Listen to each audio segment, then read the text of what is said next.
Hey, where are we reaching at? Are you in Arizona now? Yep, I'm watching the snow fall. Got about 5 inches here. Oh, did you really? Are you serious? Yeah, really? You're kind of up in the mountains, right? Yep.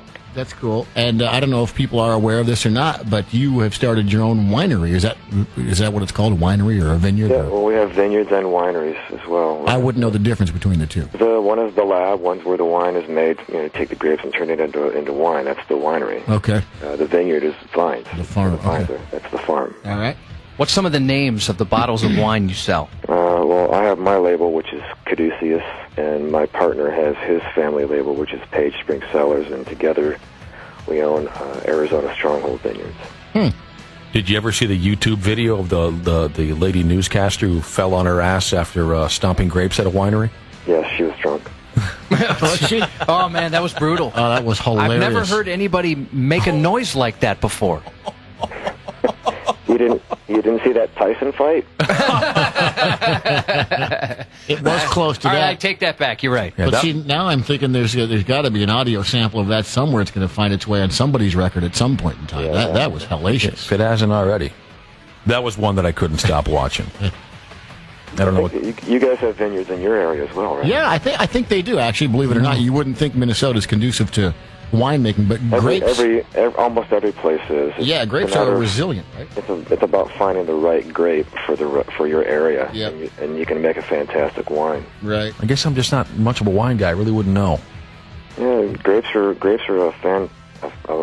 a mystical being. They're if you look at the structure, enzyme structure of a cherry or a pear or an apple.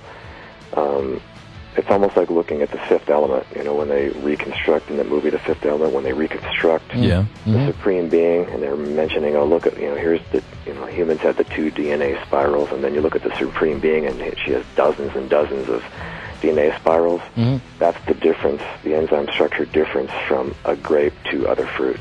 It is interesting how, scientific wine is. Mm-hmm. And, I mean, even just the pairings with what type of food complements what type of wine, or I guess the other way around. Do you get into all that? Yeah, absolutely. What's your favorite type of food, and then what type of wine would you have to have with that? Well, I mean, you're missing the third most important element. What's that? It's the environment. It's who you're with, where you're at. The worst bottle of wine in the world with the most dried out steak can be fantastic if you're in the middle of Spain, and then the view is beautiful, and you're with, an awesome friend. Sure. That's interesting. I mean, it's certainly an alcohol where there's so many other aspects to it than just the drink itself. Yeah, absolutely.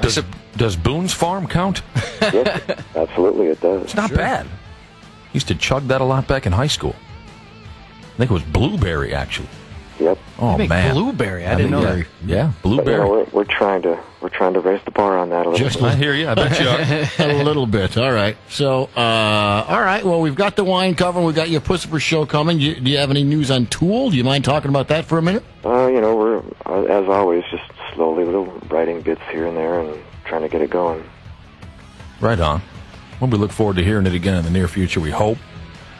What's this I read this morning? I don't know if you want to comment on any of this, Maynard, but you got wackos breaking into your property and you're chasing them down with paint guns and things like that?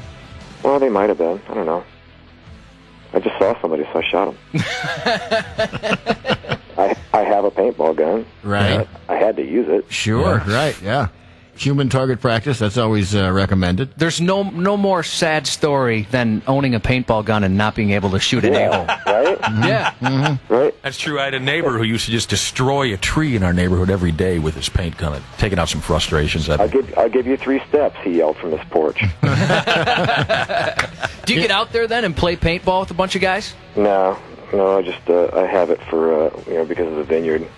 Personal protection. Yeah, deer, and we have javelina that get into the vineyard and mess around, so I have the paintball gun to chase them off. Sure. You see various creatures running around the area with a green or orange butt. They came here first. You'd know that, they've been on Maynard's property. Well, I can certainly attest that the Maynard fans, and I think they all probably started as Tool fans, and they have branched on to the other interests that you have, but they're certainly some of the most diehards. As a matter of fact, there's a guy that we work with is just completely off his rocker.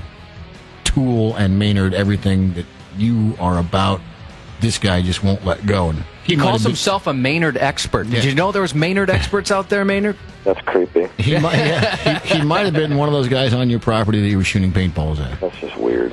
You have no idea. You really don't. And But he's not alone. maybe though. you're I mean, better off not knowing. This guy is not alone, though, Maynard. You've got to know that. I mean, you have touched a certain segment of the population in a yes, in a very strange Any and particular deep, spot?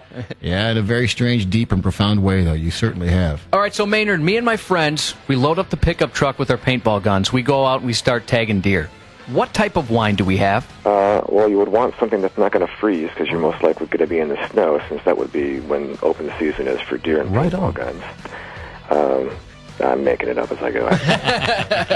Venison, I bet, would go fantastic. Yeah, absolutely. We eat a lot of that around here. So, are you guys coming to the show? Absolutely. We would love to. All right. We got to wait till April, but I think we may still be on the air at that point. Don't expect a rock show because it's not a rock show. It's Well, gonna you be told more us like, that, yeah. Or Yeah. it's going to be more like Sonny and Cher show, but drunk. Yeah. Yeah, that'll be a lot of fun. It's kind of like a party. It's not, and I guess, in all ways, not as heavy as it is with your other band. No, it's like Saturday Night Live, but with more music. No, it sounds like a lot of fun. And the actually. Pantages is a perfect setting for it. I'm not sure how much you know about that theater, but that'd be a perfect place for you guys to play. Yeah, the goal for this project isn't to get bigger in terms of how many people are coming to a single show. It's more, we want to expand how many days we are in one place. Oh, really? Cool. So, it would be nice to come back to the Pantages or a similar theater and be there for 5 nights, where we do every night is a different night. Right. And that's something that should be pointed out, is that the 2 shows that we're doing in Minneapolis, they're not going to be the same show. Oh, really? 2 completely different shows. Hey, cool. Sounds pretty cool. Well, I better go to both. Well, we wish you nothing but the best of luck, as always, Maynard, with Pussifer, again, April 2nd and 3rd at the Pantages, with the wine, with the Tool, whenever that gets going again, and whatever else you decide to run up the flagpole. We hope it goes well for you. Thank you. Yeah, Thanks for a being lot Nice calling talking in. to you, Maynard. Thanks for being on. We'll see ya.